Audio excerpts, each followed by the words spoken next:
Hello guys, today's pag-unbox tayo ng Nothing Phone na 256GB at kulay black po siya guys. Ayan po, ang nag-unbox po guys ay si John.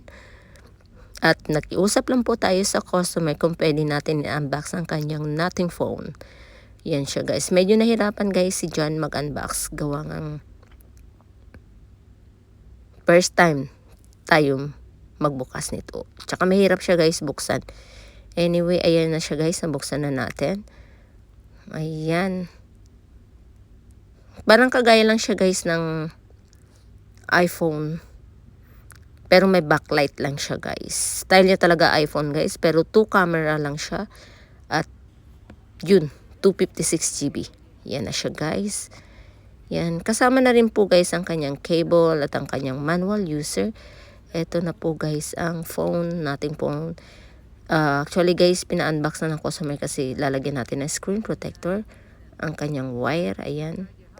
Type-C na rin guys. Type-C to Type-C, fast charging. Threaded na rin po siya guys. So, lalagyan po natin siya guys ng screen protector. At si Jan po ang maglalagay niyan. Ayan siya. Napakaganda niya guys. Ayan o, tingnan mo. Mahal din to guys. Nasa 2,500 to 3K din po siya guys.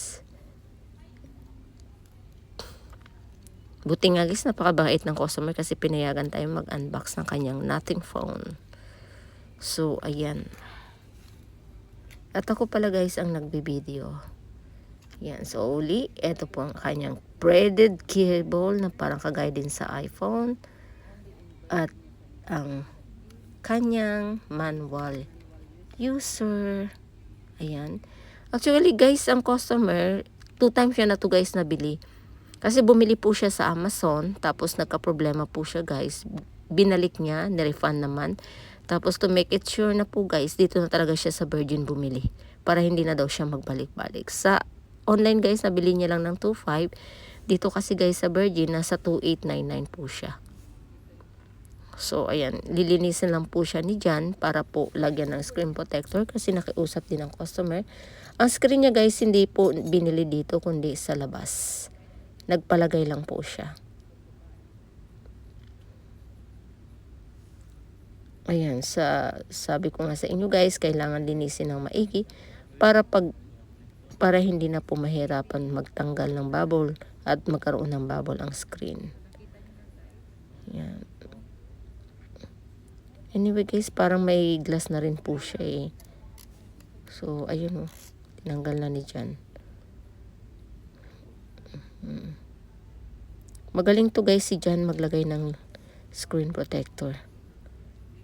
Expertise. Ayan.